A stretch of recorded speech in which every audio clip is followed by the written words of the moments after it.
Expanding online education in post-secondary institutions. Before we dive into this innovation report, let's look at what online post-secondary education is.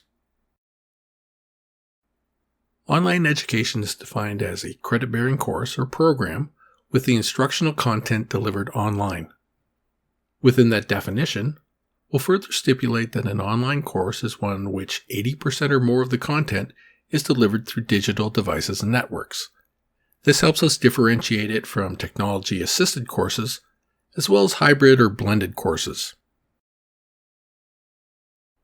This can be delivered synchronously, meaning at the same time, asynchronously, not happening at the same time, or a combination of the two. The instruction is delivered digitally, usually via the internet, using various technologies, features, and formats, as well as tailored design approaches. Often, institutions adopt and expand online learning because it may reduce delivery costs by increasing class size without affecting outcomes. Online education has been steadily growing. Between 2012 and 2016, the number of any online U.S. students increased by 19% overall. The number of only online students also increased by 12% overall. During 2016-17 academic year alone, 15% of all degree-seeking students were exclusively enrolled in online courses. And as we probably all remember, in March 2020, COVID-19 forced institutions globally to shut down or go online. As we can see, unforeseen natural disasters and wars have had similar impacts, forcing PSEs to consider online education. For whatever reason, PSEs should expand their current online course offerings. Personally, I believe that an online-first design has merit, where the course is conceived and designed as an online course first, and then reworked as needed to be delivered in class. My personal experience is that it is easier to rebuild an online course for classroom delivery as opposed to the other way around. Conversely, at a minimum, any course design should be built for online and in-class delivery concurrently. In case the need of a rapid online transition takes place, you already have the course ready to implement. Through concurrent designs, you ensure that the technical infrastructure and instructor capabilities exist, as well as having supports in place for students and faculty skill development. So, how do we do this? First, before the need arises, preemptively mandate that all teaching faculty transition to teaching and designing online courses. During COVID-19, there was significant pushback when forcing faculty to switch to online teaching. It negatively impacted their perceptions of their job and undermined their motivation to teach. Job performance dropped because they lacked the skills and knowledge to be effective online educators. For instance, UBEL 2016 states that one of the teaching faculty's motivators was establishing a teaching presence with the students.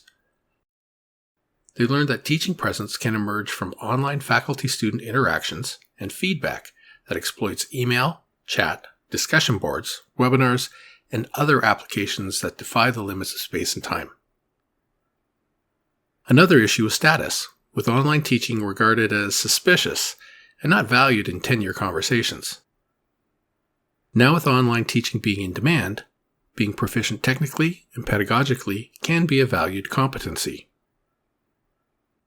Now teachers have strong perceived barriers to going online, such as a lack of incentives, time to learn, the bandwidth within their day, inadequate planning, poor understanding of teaching approaches, figuring out how to assess online students, and finally, access to workplace training. These barriers must be addressed and reduced. Faculty can be taught online solutions to engage and assess students in a meaningful way. For instance, UBEL 2016 bemoans passive lectures. Recording them and posting them as videos are even worse. Conversely, a flipped classroom design can be the foundation for a powerful social constructivist design with foundational content presented asynchronously, followed up with online synchronous discussions and activities held afterwards to develop personal meaning. Importantly, these methods can only be implemented once the instructor gets trained thoroughly on the technology platform. Finally, students perceive barriers as well, such as administrative issues, a lack of social interaction, acquiring new online academic and technical skills, and learning how to address technical problems, all of which impact their academic success. Again, these barriers must be addressed and reduced. If learners can't get on the internet, can the internet be brought to the learners? Hallmark 2016 tells us that Contact North, a provincial remote education provider, supports access to learning resources by managing online learning centers in 27 First Nations communities. Walton et al. 2020 report that forming social relationships between faculty and other students with a positive social environment was one of the strongest predictors of program completion. Note that I'm not suggesting that in-class education should be replaced outright with online-only post-secondary education. To be effective, faculty needs the practical experience of designing and delivering online courses in order to develop critical competencies, which can be drawn upon when needed. This exercise should be seen as complementary to any in-class activities. Let's review some of the benefits and challenges. Faculty motivational job characteristics will be maintained through the gradual adoption of the technology and the instruction of online design, implementation, and delivery. Using a phased approach, ease the faculty into online learning, accommodating both early adopters as well as resistant staff over a generous time period.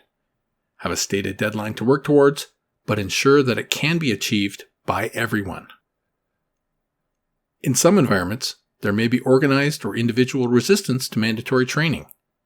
Everyone must be made aware that this is the direction of the institution, while encouraging means for everyone to be partners in the process. Encourage teamwork and collaboration. To improve adoption and expansion, the instructor's perceived barriers must be addressed and reduced.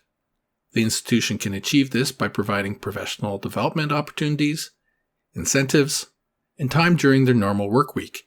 This will lead to the development of instructor and designer online competencies, which in turn will lead to a better learner experience for the students. Communication will be a challenge.